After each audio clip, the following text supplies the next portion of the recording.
is also rejoining. Yeah, correct. Yeah. Yeah, I think audience also will be joining back, I think. I think they're also joining. Yeah, that was like close to 40. Yeah, they're back. So there was a cybersecurity glitch probably. So I don't know. This is I'm hosting the fourth one. This is the first time. Senthil might have done something to live. Yeah. Live. Getting excited, Pradeep. Maybe he wanted his video back there. Yeah. Okay. Technical glitch, that's what, yeah. Anyway, back on the same question. What I was asking was, COVID is a real virus, right? I mean, this has nothing to do with cyber network and things like that. But why is the cyber security threat at an elevated level right now? This has nothing to do with people are at home. Yeah. People are using internet a lot. Maybe because internet is being used a lot, or is it because people have a lot of idle time, or what is that? Because it's a COVID-related question. I put it in the first front. Okay. Yeah. So, Madan, I think that's a good question because I sometimes the COVID situation is the situation which every day is faced by the cybersecurity managers. Your enemy is unknown. Here, the virus is invisible. You cannot see the virus, right? So, likewise, your adversary in COVID, is a very invisible one. How do you do yourself? It is by protection of your own weaknesses and stuff that you protect. So here we protect ourselves by social distancing. So there is many similarities in terms of ambiguity and ambiguousness in a career of a cybersecurity expert. It's very much is the same situation what you see in COVID as well.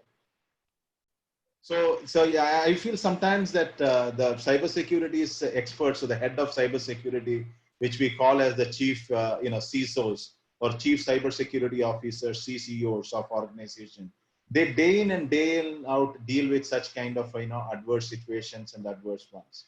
So that's about the similarity between COVID and cybersecurity. But to say that to answer your question in terms of cybersecurity during COVID, is it heightened? Yes, it is heightened because this is a time where in which the kind of the focus that various people have in terms of organizations have or governments have is actually moved away from a typical protection as a digital protection environment and has moved into something else in terms of people's life protection, etc., which the main focus has been. And certain things the guards becomes down because you're focused on something else. And we also are in a situation where in which the people are all working from home. The operational situation is different. The organizations were not prepared enough to handle such a scenario earlier.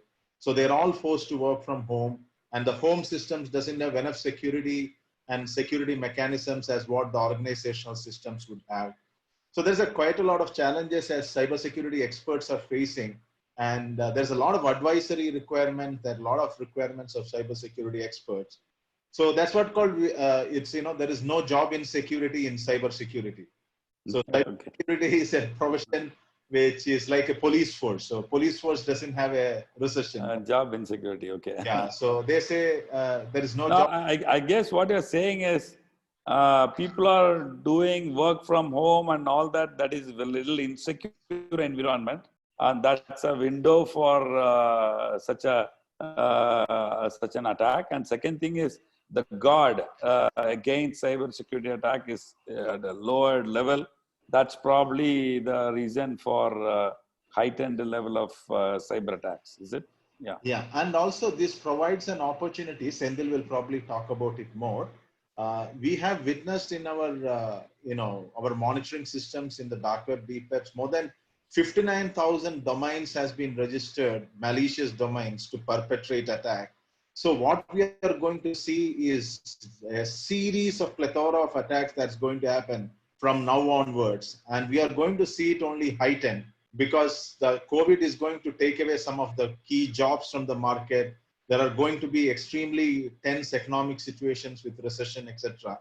And it's a well-known fact that when there's a lot of research studies, etc., when the recession starts or when there is a slowdown happens in the economy, the crimes increase, and so does cybercrime as well. So, so we are going to see a lot of requirement of cybersecurity experts in the coming days and weeks. Okay. Okay. So tell us broadly, what all is involved in cybersecurity, and before that, why would people do this? What is the reason?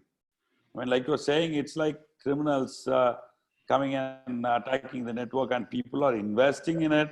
They're registering websites to perpetuate this cyber attacks and all that. Is it companies like you who benefit out of it doing it, or on the other end, or why is somebody investing in it to do this? There is a purpose. Is there a purpose for doing this? Yeah. So, initially the thought means, if I have to really tell this, initially we consider it as three waves, in terms of cybersecurity. So initial verse was network security, when only network was affected. The key adversaries becomes hackers and script kiddies, etc. Then it came information security, wherein which information considered as assets. So the adversaries were something very, little more larger in scale and capability.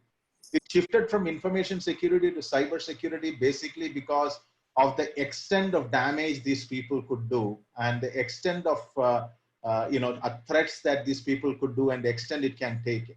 So currently the entire organizations can be actually threatened for their survival.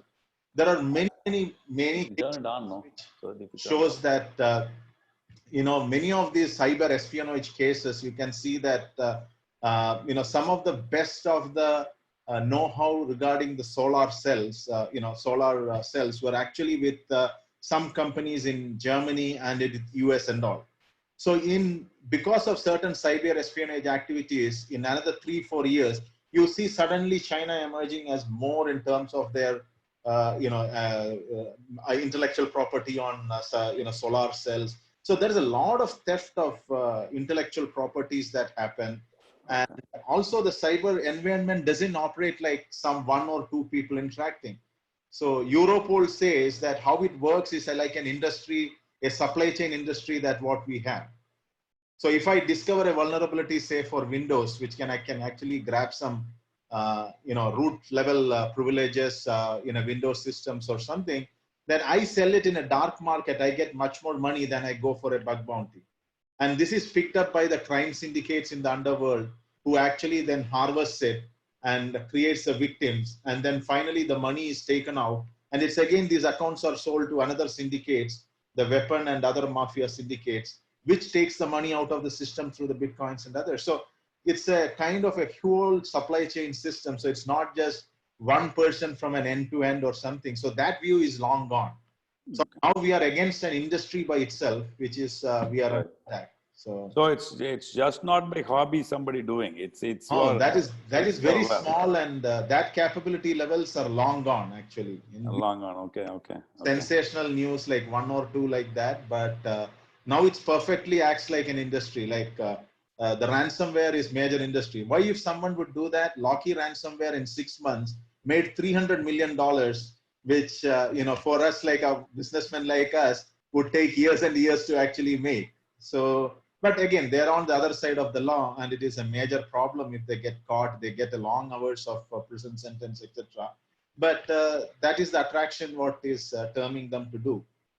And you add the state actors like NSA and others, because this is a good time. Actually, there is espionage investigations, because many of the labs currently are being surveillance by many of the labs are being actually cyber because theft of information, right? Theft of information, absolutely. Theft of IP, and so it's a big it's like stealing money. So it's obviously stop very, me very, when I'm speaking too much. I might speak over too much, so please stop me whenever I'm no, you can explain, no problem. Sure, I think sure. it's good. So coming to the broad aspects of cyber security, I mean, see, we know that for today AI, we need PHP, and we need Python and all that, and skills. But this cyber security area, structurally or technically speaking, what is it? What does it involve, and how do you go about doing it? Can you give us a broad idea of how you go about doing it, and what kind of capabilities is needed, and broadly, what is the technology which is required? So probably I will ask Senthil also to join me in some of explaining some of those things. But in terms of cybersecurity, is one of the fields which I have rarely seen, which has got a lot of relationship with various other disciplines as well. So I can be a cybersecurity expert by just being a commerce graduate or just being a CA. I can be a cybersecurity expert just by studying law. I can be a cybersecurity expert, by having some background in economics. So cybersecurity as such has got avenues, even with arts in terms of sociology and anthropology. You have a digital anthropology, which borders with cybersecurity. So there are many areas which cybersecurities are. So cybersecurity is not just one-way career only for technologists.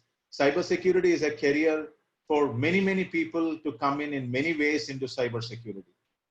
So cybersecurity need not come through engineering. Cybersecurity can come through the arts background. Cybersecurity can come through a commerce background. Cybersecurity can come through a arts and science background. So there are various ways in which you can enter into cybersecurity, and the careers available are also different. A person who comes from a chartered accountant side or a commerce side of into cybersecurity, they become auditors, information system auditors. They look at the auditing part of information systems capability, etc. And there is a whole lot of career available for those kind of people. And they are the people who understands controls in a much more depth sometimes than technologies. And so they can give a very good view about how controls work and how controls have to be, etc. In a whole systemic nature. So there can be an approach from that side. And of course, there's people from legal side who approach cybersecurity. There are very coveted cybersecurity lawyers, and they can come into cybersecurity for all the matters with related to cybersecurity cases and cybersecurity-based litigation, cybersecurity-based crimes. So those kind of how is the evidence taken? How is it kept in a chain of custody? How is it argued in court? So there is one way to get. So the other way is through the engineering colleges. You can take up your bachelor's or master's in cybersecurity, and you can come into the core cybersecurity technology parts of it. Even in that technology, myself and Senthil had actually doing some work in terms of people recruitment and etc. And we found that there are 13 areas where we would want people in cybersecurity itself. So there's a multiple area within cybersecurity technology itself that people could come. And either people can come into an offensive side of cybersecurity or defensive side of cybersecurity. So offensive is when you test it, and defensive is when you secure it. So there are multiple carriers available in the offensive side as well as the defensive side. So Madan, there is no straight answer. Just to tell you that there is a multiple areas and avenues you can get into cybersecurity. If we talk about it, each one can have its own length to talk about. But I understand, but my other part of the question was broadly, how does it see? When it comes to AI, we understand that it's about programming and grabbing, making a machine work intelligently, and coding. It involves coding. But cyber attack or cyber security, what kind of work does it get involved in? I mean, what are the things you do when it comes to cybersecurity? You go about in a networking fashion, or you look at what aspects of the site, or what aspects of the work it involves? Okay. Yeah, I will just touch upon and technical, and then probably Senthil can explain it more. So in terms of cybersecurity, there is cybersecurity actually is also have a lot to do with management aspects as well. So there is, you have to put into your policies together. You have to put in your governance systems of cybersecurity within the organization. So if you're an organizational head for cybersecurity, you need to know how the delegation of authority has to be dealt with in the various organizations. You need to decide, what policies, what is the scope of policies. Imagine if you have 149 officers across multiple continents and countries, and everybody's cybersecurity is your responsibility. So the amount of complexity in managing the cybersecurity requires a lot of management expertise in terms of putting towards the policies, getting the organization to go through the cycle of driving a strategy development, implementing those strategy, taking out the results from those strategy, doing the checks and balances, whether the strategy that what they wanted has been implemented or not, and whether the risk appetite is correct or not. So that brings in a management side, which is the top down. And when you look at from a technology standpoint of view, Senthil probably will explain the offensive and defensive side of cybersecurity. And, I will probably ask Senthil to do that in a much better fashion. Senthil? Yeah, Pradeep. So as you rightly said, we can actually classify, primarily if you see a lot of questions is always into what should I do if I want to get into cybersecurity. So, we can actually divide that into two areas. One, the primary being the technical part, and the second being the non-technical part. So, from a technical standpoint, if you see, as you said, we always classify technical aspects into two areas. One being the offensive part, and the second being the defensive part. So, what do I mean by offensive part is, as we discussed in the initial part of the session, it's basically what the police do. So, from a defensive perspective, how do I protect my customers, or how do I protect data? That's a role we always play when it comes to defensive and cybersecurity. So why do we have offensive? The part with offensive is to learn from the thief, or to think like a thief, in order to understand or to betterment our defensive techniques. So when it comes to things like networking, cloud, and others, these are basically the streams.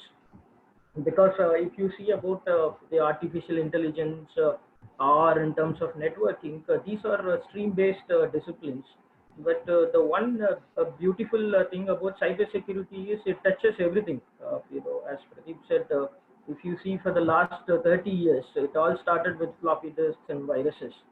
And then came the internet in 2000, and then came the computer worms.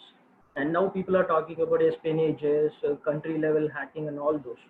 So basically, it all behind the data, and the motivation is to basically steal your data and to get a financial benefit. So if you think from a data perspective, data doesn't alone, be in a computer. Sometimes it is in the cloud, sometimes it is in your mobile, sometimes it is in your computer. So that is why if you want to think from a cyber security perspective, you have to learn and know about all these aspects. You have to learn about networking, you have to learn about the operating system, you have to learn about programming very well, and many areas. And that is one of the reason we have specialized streams now these days, because these are the challenges the industry have, but it is not met by the syllabus. So we have a dedicated cyber security syllabus these days, which takes care of all these learning gaps. So people will teach about networking in depth, people will teach about operating system in depth, you will learn about programming and all those. So that is the that's reason. great. Actually, that comparison with police and how it operates is a good example. I think you put together measures where somebody don't steal, somebody don't do bad things, and then when there is an occurrence, then you just go and find out how it happened, how to prevent it, how to fix it, and all that. I think that's a nice comparison to explain cybersecurity. That's a big learning for me also today to understand, look at cybersecurity from that point of view. Yeah, it's interesting. How about what is ethical hacking in this whole segment, and does it fall anywhere in this cyber attack, cyber hacking, and all that? What is ethical hacking? How is it? Does it relate to cybersecurity? Senthil? Yeah. So Yeah. Pradeep, you want to? No, you take it, Senthil. Your Okay. area. Yeah. So he's an ethical hacker. He is much more than that. Much more. Okay. Yeah. We So, have to be cautious with you guys, man. No, to just probably Senthil's I'm just kidding. to explain a little bit more. So, Senthil has been involved with various large agencies across the globe in sometimes sinkholing and catching hold of major thefts across the globe. It's large groups, etc. So, in terms of his network, helping some foreign governments with their cyber security protections and stealing, etc., and which involves much more larger cases. So Senthil's capability extends much more beyond that. But yeah, so that's the Senthil's reach in the entire space of cybersecurity. So yeah, go ahead, Senthil. yeah. So this if you see about ethical hacking, these two words doesn't fit together. And ethical and one is hacking. So if you see the system in earlier days, most of the people were doing it for fun. So the most of the motivation is just for fun. So I can probably get into your attendance system, or I can probably change the website of a particular company or a college. It's all for the fun. So the most of the motivation revolved around people making fun, and you have a claim that I have done this. And then, as we said later, it's no more fun, and it's too much of hacking in terms of stealing data, stealing money, and things like that. So naturally, the industry thought that the best way to defend all this to call these guys and ask them to hack into our systems and then protect it. So, if you go by that terminology, generally hacking is basically considered as a crime. And, if you actually see, hacking is never a crime. If you see the terminology or a term hacker, it basically has some unique characteristics. He has the capability to learn a lot of things on his own. And he has a tremendous passion and interest. He has a tremendous self-learning capacity.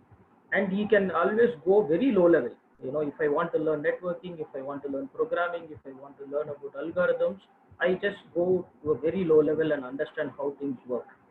So, people say that, if you want to be a hacker, you have to understand the metal. So the metal is something like the microprocessor, the motherboard, and things like that. But, then came always, people will have some criminal mindset, then they took this particular opportunity and they started stealing money and data and all those. So, Senthil, you can make it little louder. okay. I see something in the chat saying that voice is not audible. I'm able to hear. Maybe you can make it a little more louder. Yes. Yeah. So this is audible, right? Yeah. Yeah. So then came the people who have a criminal mindset. You always have two types of people, right?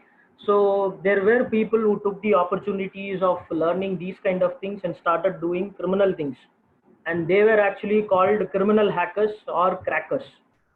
So, by definition of hackers, it is definitely not an act which is allowed by most of the organizations. So, most of the companies will get excited or will get alarmed that if you say you got hacked. So then came a thing like, okay, I am allowed to do this hacking to basically secure your organization, to secure your network. So that becomes ethical. So the company or the organization allows me to do it. So that's when things became twisted, that there is something called ethical hacking that is a company is permitting me to do. Why would they permit to do? Yeah, so as I said, like it is a cat and mouse game always. So okay, they want to check. Yeah, you want to protect, but always you see that the hackers are way ahead in many ways. Okay. So you think like an hacker and then start hacking your company's organization and tell them where the loopholes are, where the gaps are, so that you close it. Okay. Let's go a bit into the questions, because people have been waiting. There was a person by name Manoj who has been raising the hand for quite some time, but now I don't see him. Let's go to Kemalata. Kemalata has raised the hand. So I'm allowing her to talk. right now. Go ahead, Hemalata.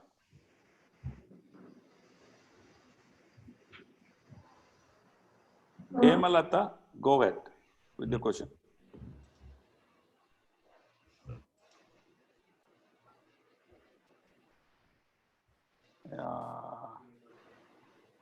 Yeah, I think you need to unmute your mic and speak. Yeah, I think she has muted herself. Okay, I can unmute. Yeah, I can unmute. No, I think she needs to unmute or something. Okay. So, okay, I'm allowing Harishuta to talk. Okay, Harishuta, go ahead. I'm allowing her to talk. Good evening, sir. Can you hear me? Yes, we are. Yes, Harishuta. Clearly audible. Go ahead. Thank you, sir. I am interested to choose my career in cybersecurity. I have two opinions. Is taking BSc Forensics and Cybersecurity and studying 3 years is better, or preparing for a certification in cybersecurity like CEH certification for a reputed organization is better? Yeah, so happens when you are choosing a career, you have to have a broader outlook. CEH is specifically one specific thing, as said, an ethical hacking job. But cybersecurity is much vast and much bigger. So cybersecurity has got a lot of disciplines other than hacking. So it has got disciplines of network security. It has got disciplines including legal aspects of cybersecurity. There is disciplines in terms of management of cybersecurity. So there are access control. So there are physical security aspects of cybersecurity. So cybersecurity is a huge discipline by itself. So if you limit yourself in your early career just to become one particular role in cybersecurity, then you get limited there by taking some course and then just doing a CEH or something. But if you're doing a larger course in cybersecurity in an early part of your career, as Senthil said, tomorrow you want to go to a low level when you're doing some ethical hacking. Tomorrow your ethical hacking might require you to know something within the operating system or something within the hardware security element of it. So you need certain basics. Cybersecurity is a specialization. So you need to have a certain amount of basics in computer science and things if you are from a technology background.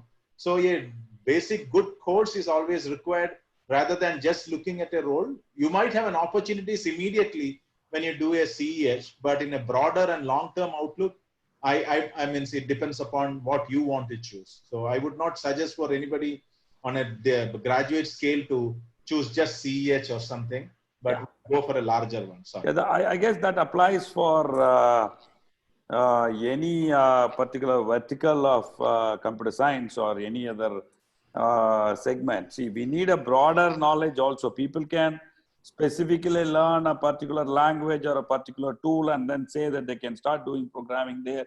But the broad knowledge in the space of computer science, or for that matter, any other segment is required. So to answer a question, I think to take a BSc or a BE degree in cybersecurity and or forensic of cybersecurity and forensic will be a better choice. For in general itself, to answer the question, we need to start broad. Broad in the sense, not too broad. If you are going to engineering, you have to have a base of engineering into all segments and then focus into a particular area. Before I go to the other people, there are 8 likes on a particular question, and it seems to be an interesting question. Do you get a permanent placement through studying the cyber forensics, or you guys will engage us only for hourly pay? Do you get a, I mean, I don't know.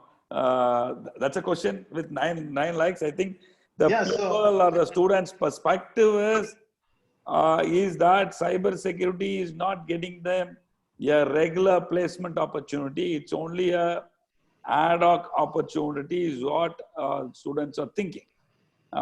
Is how I see this question.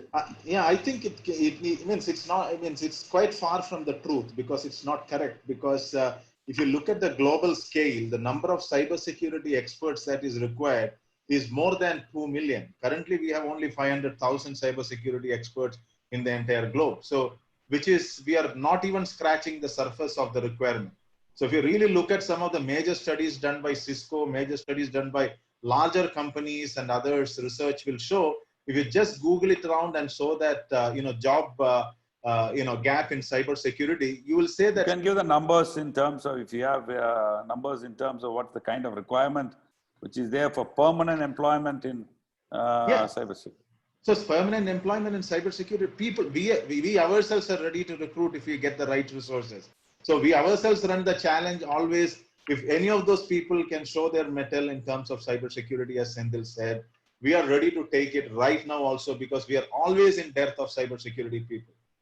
So if you have the mettle, we are ready to take, absorb. How many more you bring in, I'm ready to take. So the cybersecurity, if there are quality people, we will ready to take it. So permanent employment sounds good, is fine. We are ready to do it. So what I mean to say is, in global itself, there is a huge demand of cybersecurity, but there are not enough people. So the key thing is you need to choose the right course and have to have a right approach, not just going with a piecemeal, one certificate here or something there. That doesn't put us to get you into a program. We need to have a rounded cybersecurity personnel when we recruit. Right. Actually, to that question, like Pradeep explained, the fact is far from truth. There are lakhs and lakhs of requirements all around the world. And in fact, we, like institutions like us, are going ahead and starting courses which cater to the hot requirements in the market. Okay. So in that sense, we have started courses with BSc Digital and Cyber Forensic Science this year. BSc Digital and Cyber Forensic Science this year in Rathinam College. And in BE, we are taking in Computer Science department, we are doing IoT and Cyber Security, including blockchain technology. So we have BE Computer Science and Engineering with specialization in IoT and Cyber Security, including blockchain technology in Rathinam Engineering College, and in our Arts and Science College, we have BSc Digital and Cyber Forensic Science. In ME program also, we do have biometric and cyber security, ME in biometric and cyber security. So these are all the 3 different programs in Rathinam itself. Colleges like us do a lot of research and find out where are the important areas of job market. And as Pradeep said, you get tons of permanent jobs, well-paid jobs in this particular segment. So it's a fantastic area to get yourself educated in. Okay, and I will open the mic for Vishnu Adharsh and allow him to talk. He has raised his hand. Yeah. Allow him to talk. Yeah. Vishnu, go ahead. Sir, good evening, sir. Good evening. Yeah, good evening. Go ahead. Sir, I had a question that if only a forensic student or a cybersecurity student can enroll their qualification in any government job site, sir. Still a government. Whether we can get a government job? Whether, sir, can a ethical hacker or forensic student can enroll their qualification in government side, whether a government side needs ethical hacker like us? Okay. Does government require ethical hackers? But you have to have an education in that area also, is it? Yes, there has been, I see many paper ads and others coming in requiring, I will not say ethical hackers, but security experts requirement in many places. So if you really look at it, we have our own cybersecurity advisor for the country itself. There is a job for at a joint secretary level or secretary level. You have a cybersecurity advisor, and there is various offensive and defensive wings within our law enforcement agencies, as well as with our army, military, navy agencies. Many of the cybersecurity experts you will be, who comes after their services, or many of them come from their army, military services as well. So, so there's a lot of requirement in many of these areas for cybersecurity. And also the government is also, I see that are mulling on, enforcing a legal requirement, enforcing a requirement for all public listed companies, and government companies beyond a certain value to have their own cybersecurity team, because it's no longer the country's information capability protection is in the hands of the government. So the government has to protect them. So, and also with very costly government companies, the airports, airport authorities, you see a lot of openings in many other government places as well. So I have seen many of them, appearing in the government site as well, because the government themselves has to be secure. So with for the Aadhaar card, UIDAI, for the universal scheme also, they need to be secured. So there's a lot of government information which need to be kept confidential and kept information secure. And so there's a lot of requirement, and those recruitments happens through the same channels. So that's an important point, right? I mean, government has the biggest network, and it has the defense network. Absolutely. And like you said, German secrets were stolen or whatever. So there are a lot of scenarios where network which government owns has to be protected. And so in that sense, government needs those people as well. There is a question which says that cyber security course after finishing commerce and business maths. Commerce and business maths. Can you answer that? Yeah. So as I was mentioning probably during my earlier, chat itself, that commerce students also has a unique opportunity to enter cybersecurity. So because they are personals who looks at checks and balances and controls, one of the key aspects of cybersecurity is cybersecurity audit. And this audit comes in terms of assessing whether the implementations, what they have done, the controls within the systems. So cybersecurity is also about, as Senthil said, as also about process.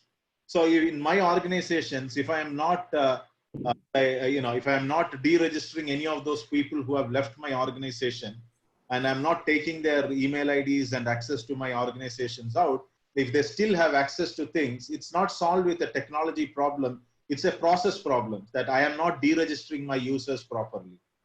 And if I don't know where my assets in terms of labeling, where are my laptops, where are my servers, where are they located? So these are various process challenges in cybersecurity.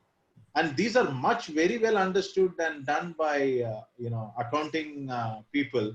And there are so many chartered accountants who are the CISOs at the, Chief Information Security Officers in many large multinational banks and India and abroad. So I have seen our Indian CAs especially very effective in terms of cybersecurity side. So many cases I can tell you who worked with us and who are still with us, who has got a CA qualification and works in the cybersecurity area. Yeah, you have a career option, but you need more discussion on that, how you have to take it. Yeah, Pradeep, for the earlier question, I have some couple of points. Yeah, sure. Because the earlier question is the one of the good question. Most of the students think about joining private organizations, but definitely there is a good opportunity in the government organizations also. To take an example, if you see most of the governments, the military commands, they have Navy, they have armed forces, and then they have the Air Force. But a lot of governments, if you see, they are trying to think to whether open a cyber command. Because the challenges are really huge. And for example, for our government itself, we have a lot of adversaries from the neighboring countries, and people want to steal banking data, people want to steal your intellectual properties, people want to know about your military tactics, etc. So there is definitely a lot of scope, from that perspective also. The second is I would like to highlight is why there is a huge challenge here. Why is that we are not able to meet up, to this particular challenge? If you see, the traditional computer discipline was not basically satisfy the requirement of the industry. As I said in the initial conversation, the requirement is very large that people have to learn about a lot of things, and we still learn a lot of things only from a surface, perspective. The most important thing in cybersecurity is not about certification or not learning about things. It's about how do you learn very deeply and fundamentally.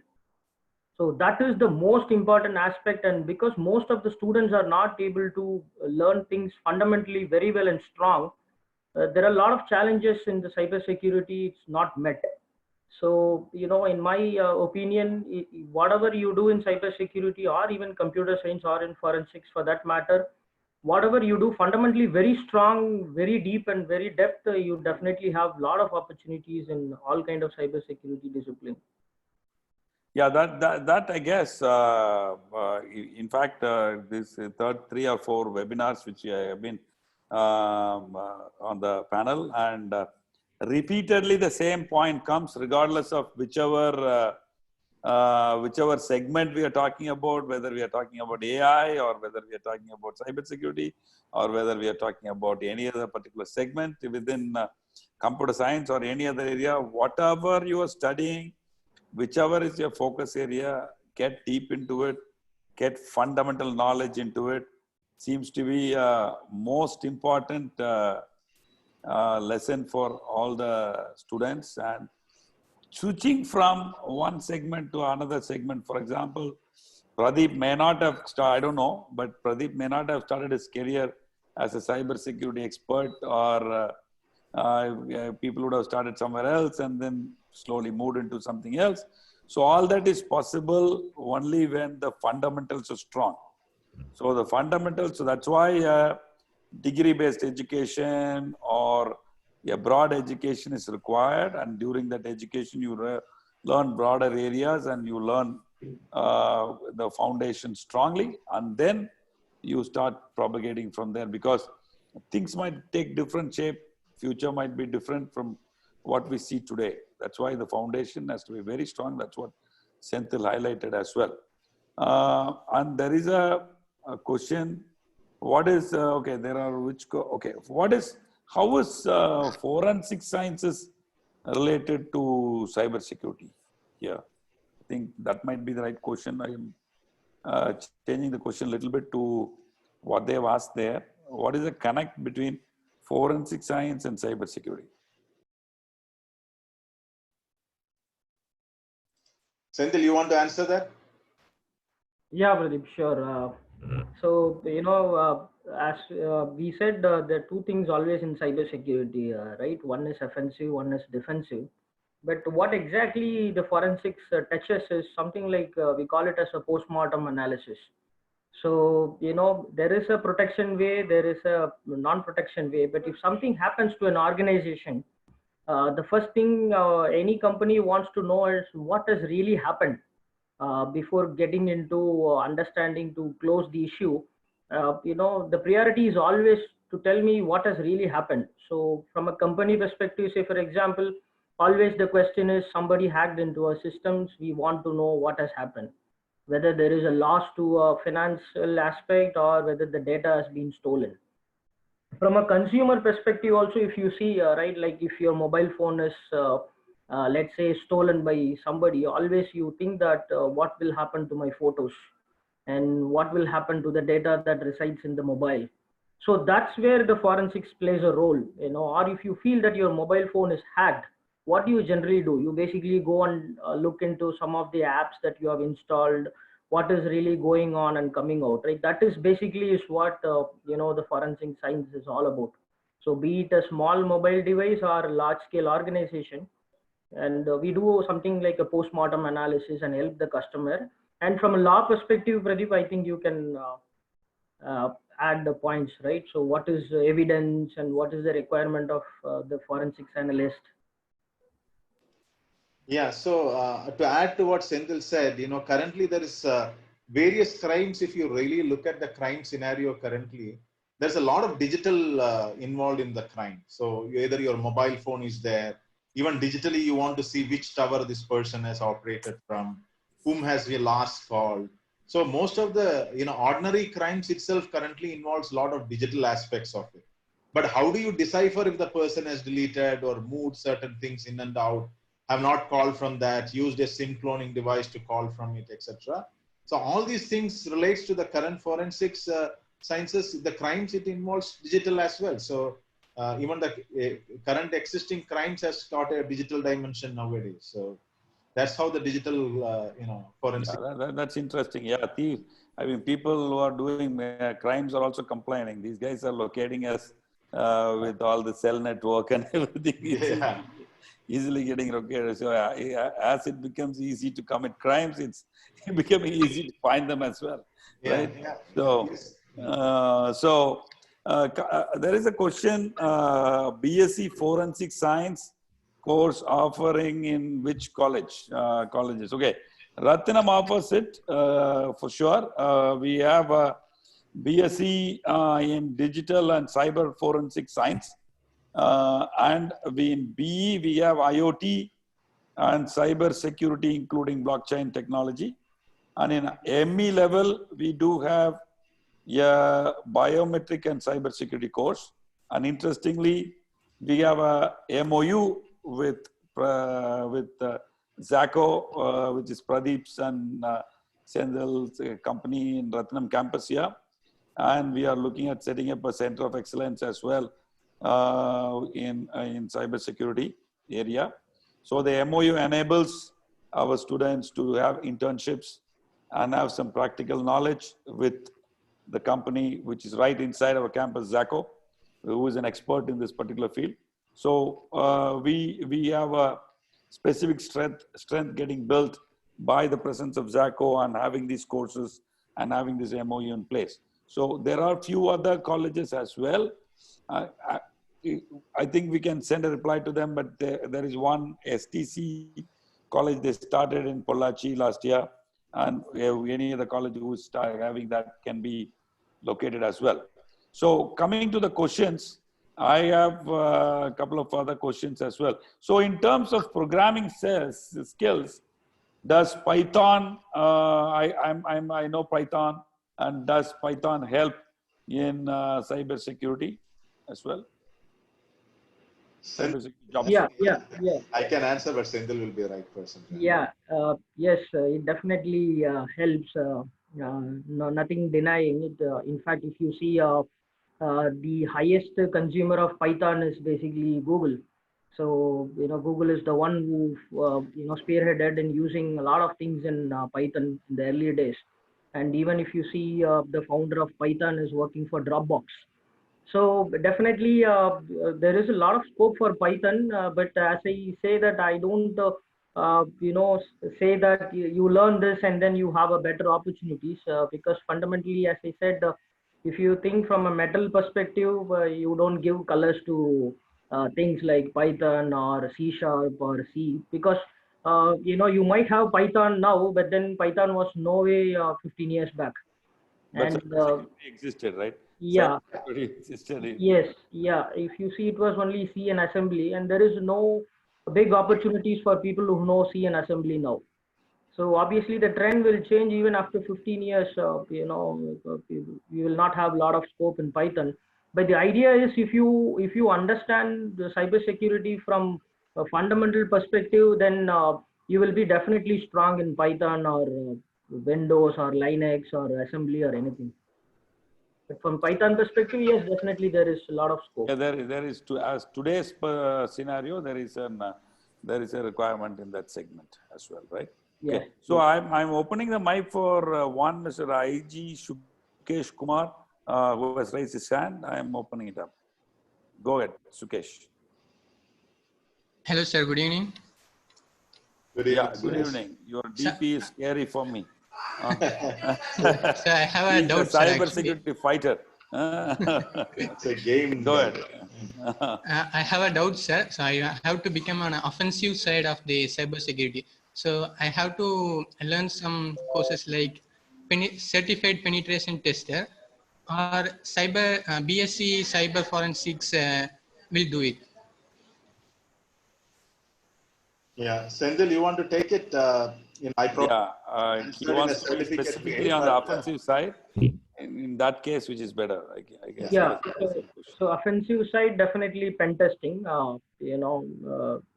pen testing is one area which will talk about how to hack into systems and data and things like that. And there are also a lot of platforms available where you can practice in doing offensive challenges.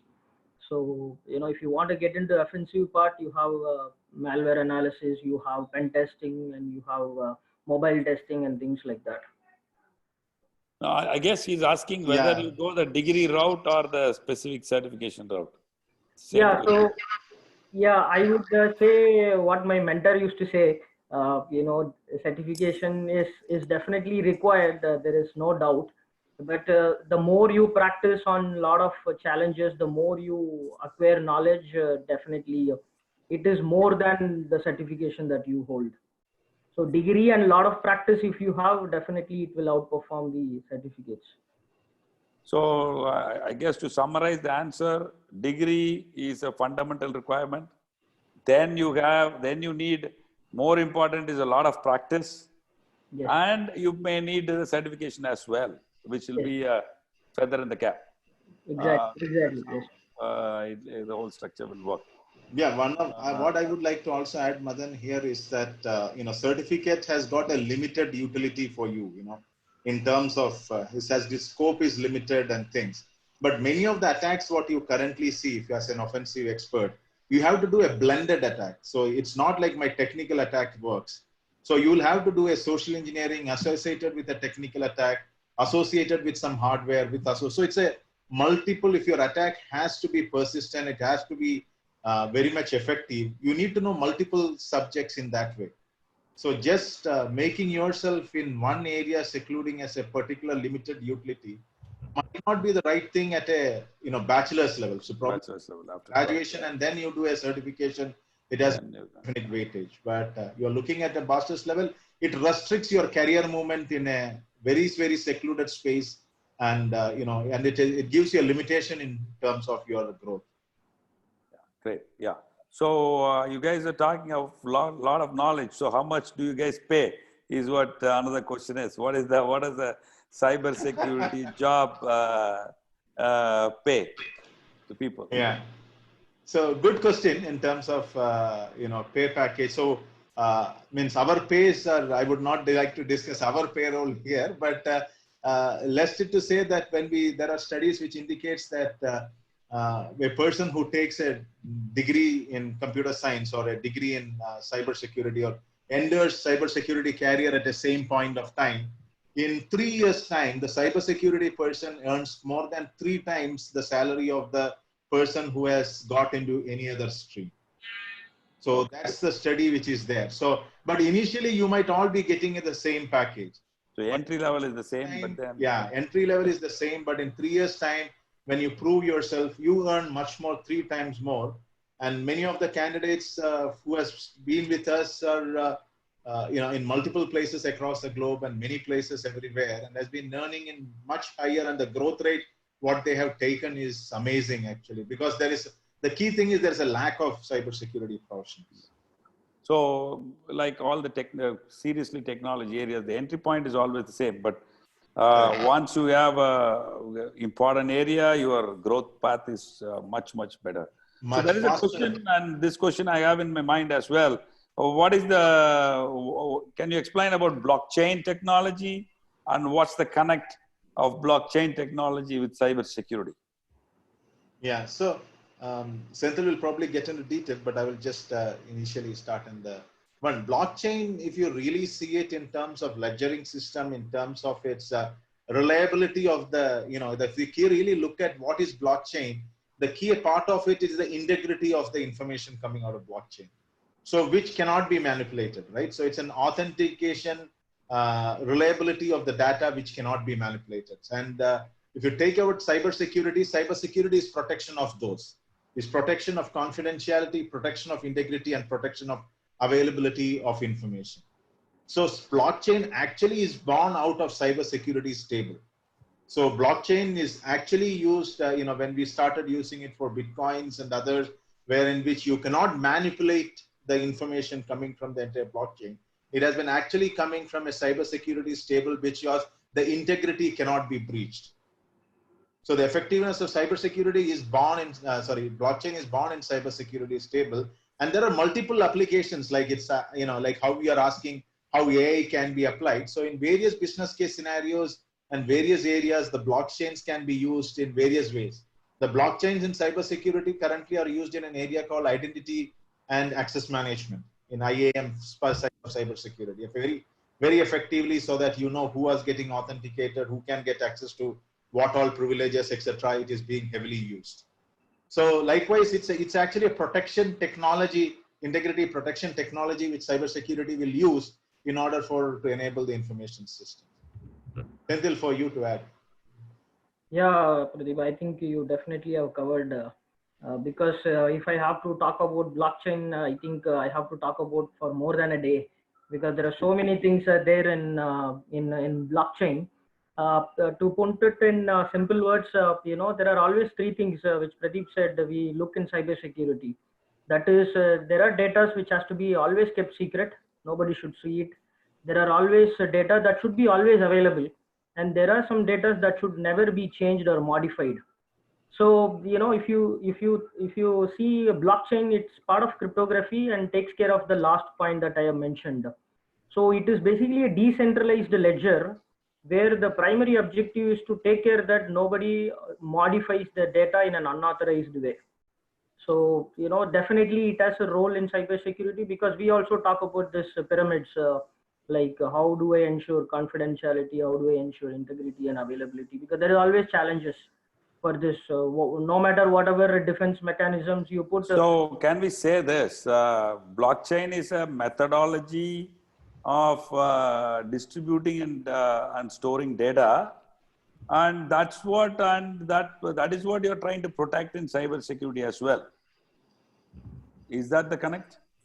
Not really, because we are able to protect, we are stopping anybody from changing integrity of the data. Like for instance, some banking transactions or something, if I'm able to change it and take more and those kind of things, or in terms of some trade finance, letter of credits and others, I can show it here and go and change it, show it something, etc.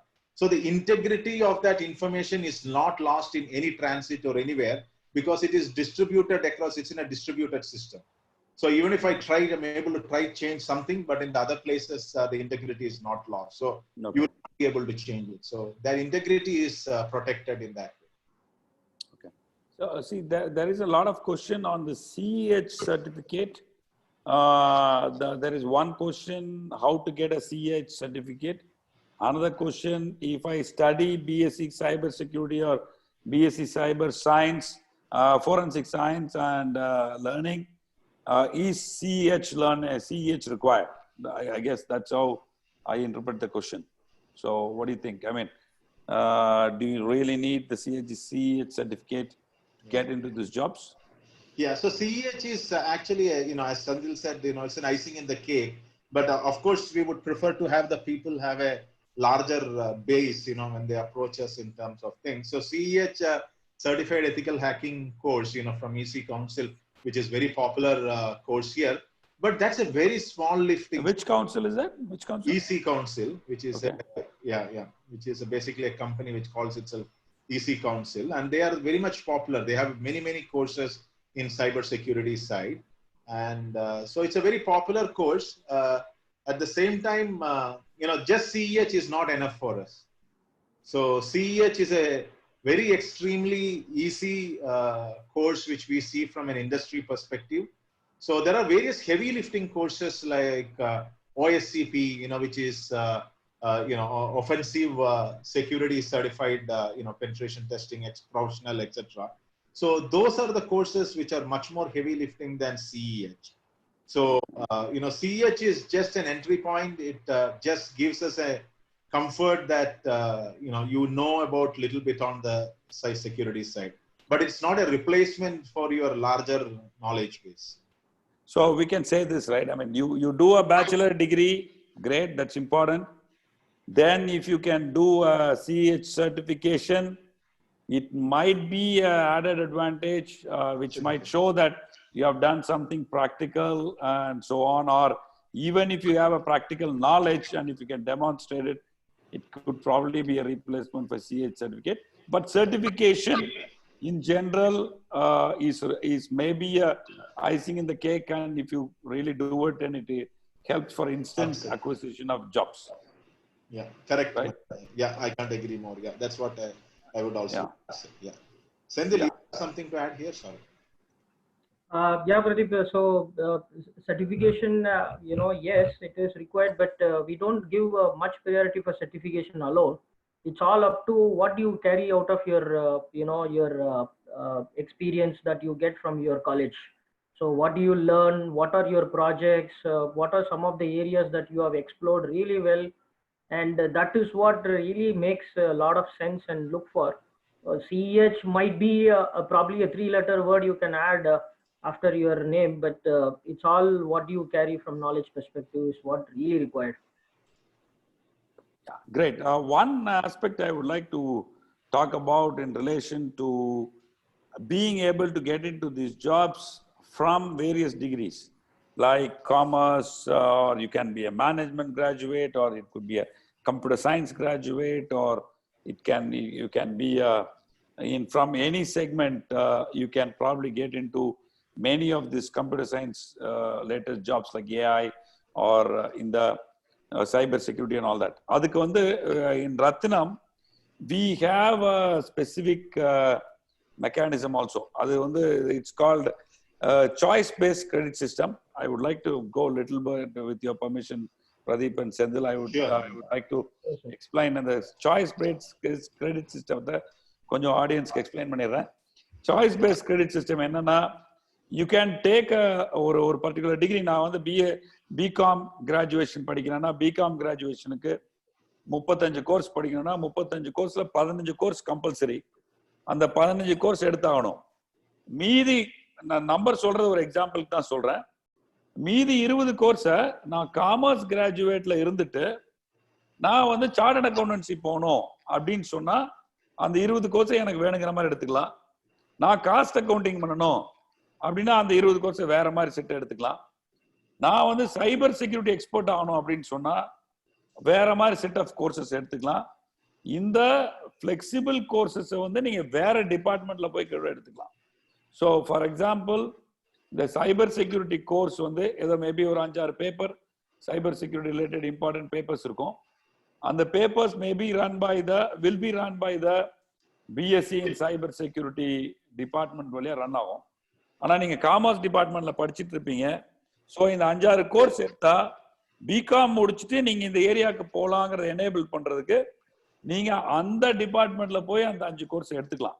So compulsory courses for completing a degree முடிச்சுட்டு மீதி courses எல்லாமே உங்க career பாத்துக்கு தகுந்த மாதிரி கோர்ஸை register பண்ணி எடுத்துக்கலாம். இதுதான் சாய்ஸ் பேஸ்ட் கிரெடிட் சிஸ்டம் சொல்றது. சாய்ஸ் பேஸ்ட் கிரெடிட் சிஸ்டம் ஏன் சொல்றேன்னா, ஒரு டிகிரி முடிக்கிறதுக்கு உங்களுக்கு இத்தனை கிரெடிட் வேணும், 140 கிரெடிட்ஸ் வேணும் அப்படின்னு சொல்லிடுவோம். அப்புறம் ஒவ்வொரு பேப்பருக்கு இவ்வளோ கிரெடிட், பிசிக்ஸ்க்கு இவ்வளோ கிரெடிட், மேத்ஸ்க்கு இவ்வளோ கிரெடிட், இந்த மாதிரி ஒரு செட் ஆஃப் நீங்க cyber security ethical hacking maybe ஒரு பேப்பர் இருக்குன்னா அதுக்கு இவ்வளோ கிரெடிட், ஒவ்வொரு பேப்பருக்கும் இத்தனை கிரெடிட்ஸ்னு சொல்லிடுவோம். பிளஸ் ஒரு டிகிரிக்கு நீங்க வந்து பிஎஸ்சி ஃபோரன்சிக்ஸ் சயின்ஸ் படிக்கணும்னா இந்த கம்பல்சரி பேப்பர்ஸ் இருக்குன்னு சொல்லுவோம். பிகாம் படிக்கணும்னா இந்த கம்பல்சரி கோர்சஸ் இருக்குன்னு சொல்லுவோம். ஸோ இந்த கம்பல்சரி கோர்சஸ் போக மீதி 140 கிரெடிட்ஸ் அக்வயர் பண்றதுக்கு மீதி என்னென்ன கோர்சஸ் நீங்க எடுக்கலாங்கிறத ஃபிளெக்சிபிளா நீங்க சூஸ் பண்ணிக்கலாம். அதுதான் choice based credit system. So choice based credit system in arts and science college as far as I know Rathinam மட்டும்தான் டெலிவர் கொடுக்குது. இன் engineering colleges I think there are few other colleges who are doing that, but in arts and science environment la choice based credit system we have நம்ம யூனிக்கா implement பண்ணி full fledged choice based credit system implement பண்ணிட்டு இருக்கோம். If people want to benefit out of it, want to know little more out of it, நீங்க college website and officials அணுகலாம். So இன்னைக்கு இருக்கிற சூழ்நிலையில from any degree, from education point of view, since lot of viewers are from education point of view, your knowledge has to be spread out. உங்க knowledge வந்து ஒரு multi disciplinary ஸ்கில்ஸ்ல வந்து enable ஆகணுங்கிறது ஒரு requirement இருக்கு. So அந்த ஏரியாவுக்கு இந்த choice based credit system will be very very useful and you can benefit out of it. Any points from Pradeep and Senthil on this is welcome. Yeah, this is an absolutely good one, Madan. Actually, there are many times when you want to move about, studying a certain subject, because one of the areas which cybersecurity borders on many subjects like management. You want to know about behavioral science, because how do people actually drop their guard when you actually wants to perform an attack, etc. So which helps you to test the systems, etc. So this gives you an opportunity to study a behavioral science in that aspect, to do social engineering techniques, testing, etc. Or study some part of the law in terms of some other ways. Or you want to do something of Yeah, you can take a paper in law. Yeah, you can take a paper in auditing, you can take a paper in this one, and finally the entire credit system adds up to your bachelor's course. That's really beautiful, very similar to what you get in American universities and other. Yes. Right? Yeah. Anything else from the audience or anything else? I don't see much questions. Anything else Pradeep has to add? I have one thing to say. We have a good motivational, education-related, choice-related webinar from Vijay TV Gopinath on 30th. If students want to join that program, he also gives a lot of guidance in terms of எந்த டைரக்ஷன்ல course எடுக்கலாம், இந்த மாதிரி விஷயங்களை எஜுகேஷனே எப்படி அணுகலாம், as a personality, as a பர்சன்கிற விஷயத்தை அவர் நல்லா சொல்லுவாரு. Gopinath, Vijay TV Gopinath program is on 30th. You can register for it and join. And then we have architecture, BARC specific எடுக்கணும், இல்ல ஆர்கிடெக்சர் சைட்ல போகணும்னு சொல்லி ஃபீல் பண்றவங்களுக்கு we have a webinar on May 2nd. You can look at our site to register for all these, both the programs. One is on 30th with Vijay TV Gopinath, and one is on NATA, and the NATA exam and BE architecture program opportunities for the defined mandrike. May 2nd there is another program. People are welcome to register for it and join. Pradeep and Pradeep, you have anything else to add? You have a closing statement on this? Yeah, the closing comments. So cybersecurity is an amazing field, in terms of the interest, the passion that you could carry. So, and currently the opportunities in cybersecurity are also huge. So cybersecurity gives you a very stable career, very, Pradeep, can I interrupt you for a second? Sure. I think there is an interesting question, which I thought maybe it should be answered. Scripting languages, I think we did talk about Python. Yeah. Scripting languages plays a major role in crimes and penetration testing. Can you please explain it, Niketra? Since it's a very focused technical point, I thought let me pop this as well before we go to the closing thing. Sorry for that. No worries. Senthil, you want to take it? Yeah, Pradeep, sure.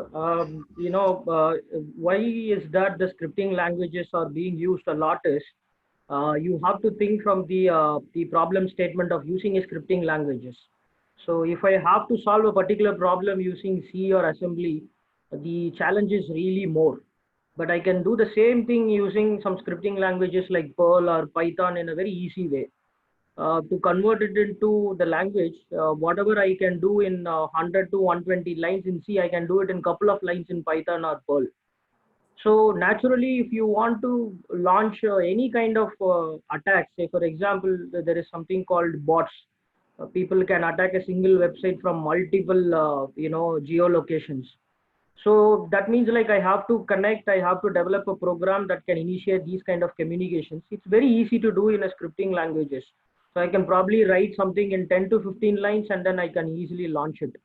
So the amount of speed is very high and the simplicity is also very good. That's one of the reason people go behind, scripting languages. That is one of the reason, if you see artificial intelligence, why Python is really more is because it has a lot of libraries, lot of facilities for me to get into AI very fast. Yeah. Fantastic. Yeah. Pradeep, I'll let you continue Sure. the closing statement before I conclude. Sure. Yeah, sure. Yeah, so what I mean to say is cybersecurity, these are the amazing times for cybersecurity. So, probably Senthil will say that, in the depth of things required and through hard work and things, but Madan and me knows it's the timing which sometimes determine your career. And if you're able to ride the wave, like there was a ride for Y2K way back in which one, which made India one of the service superpower in cyber, in IT itself. So cybersecurity is a wave. So even if you just be in the wave itself, it can take you to places. You need not be maybe extremely expert in assembly language and other things, but cybersecurity currently has a huge requirement. So even if you be by the side of the wave and you don't look at yourself as having too much of a programming experience or a management experience or a legal experience, you being in the side of it itself, the wave will take care of you. So it's an amazing time to be in cybersecurity career. So if you're doing it, all the best. And I will assure you that once again, there is no job insecurity in cybersecurity. So thank you, Pradeep. I mean, good that looks like we have launched all 3 different programs in Rathinam with BSc Digital and Cyber Forensic Science, and BE IoT and Cyber Security, including blockchain technology. And then we have the ME Biometric and Cyber Security. All these 3 programs we have launched, and we have a great partnership with you guys. And we will look forward for building a lot of cyber security experts who can help this world as well. I will open up the mic for Mr. Sukesh.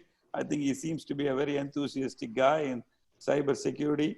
I will let Senthil answer the question for him, and then give his closing statement as well. Hello, sir. Yeah.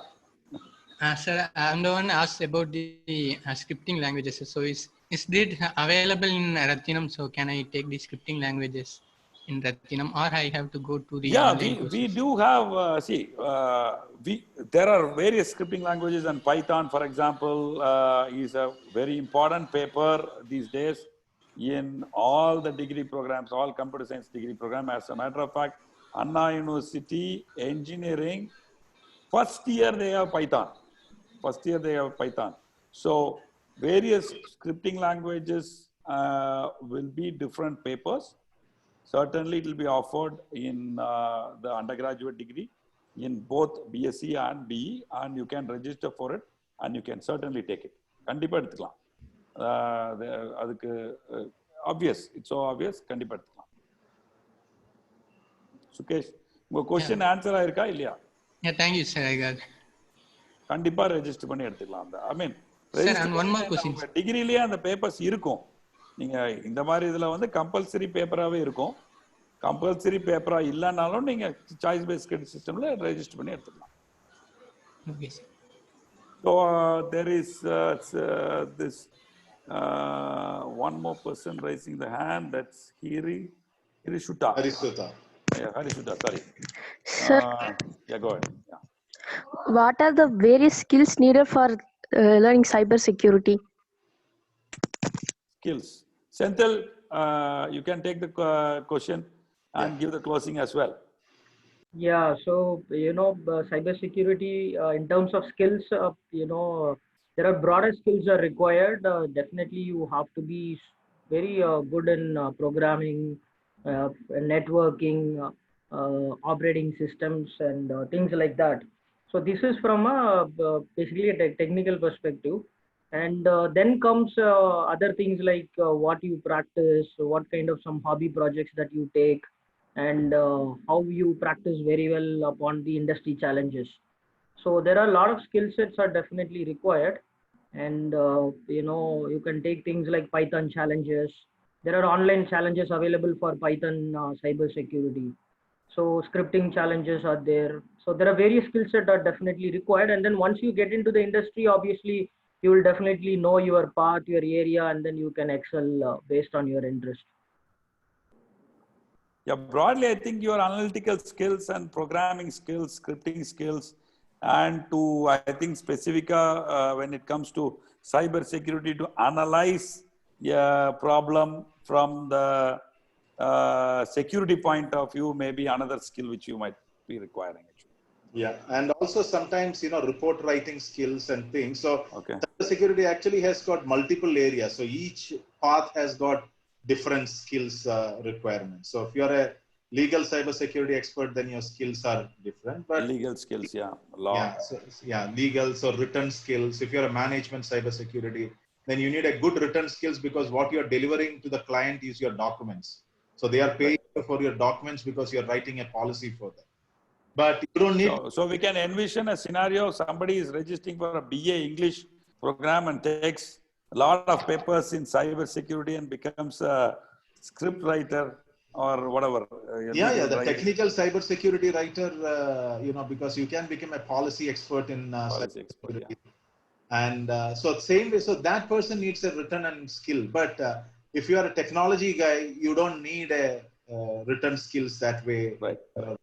So depending upon the cybersecurity is a very vast field. So in each of the career path, you can join as a tester, and you can be a tester all your life, or you can become a malware expert, and you can become a malware expert and go into that career path. That requires a very in-depth programming and reverse engineering skills, etc., which is not required in a management side or a legal side of it. But if you are in a control side, an auditing side, what you require is an auditing and control understanding of cybersecurity skills. Yeah, analytical, yeah, correct. As you said, analytical is one of the abilities that is looked upon if you want to take the technical aspect of cybersecurity. So I think, that is also one thing, as Madan sir said, the most important, like ability to think out of the box is definitely important in, cybersecurity. And to close with, just 1 minute, I will want to share one last point, because this is the platform I can interact with the students. I always have this question of why there are so many hackers from China and Russia, and not many from the from our country. So if you see good guys. yeah, so they're basically the best. You have the best people in terms of they start everything from the college days. So they go very depth also, and this you have the right time to begin with, because use it very well for the next 3 years or 4 years. It's very important. And what I see the most important discipline among Russians and Chinese is they do really very well in depth, and then they excel it very well. So then it doesn't matter whether you have CEH or OACP or anything. And this is the time, and utilize it very well, and then you can definitely become a very good cybersecurity expert. Fantastic. So great speaking to you all. It was a great opportunity to discuss with kids and with 12th standard completed students who wants to look at cybersecurity as a career, and it gave me a lot of understanding of this segment also. It was a great opportunity to tell that Rathinam has all these different options along with CBCS, and that gives a different perspective also. Thank you, Pradeep. Thank you, Senthil, thank you, Madan, for this time and opportunity. Thanks, everybody. Thank you, everybody. Yeah, thank you, guys. Thank you, Madan. Thank you.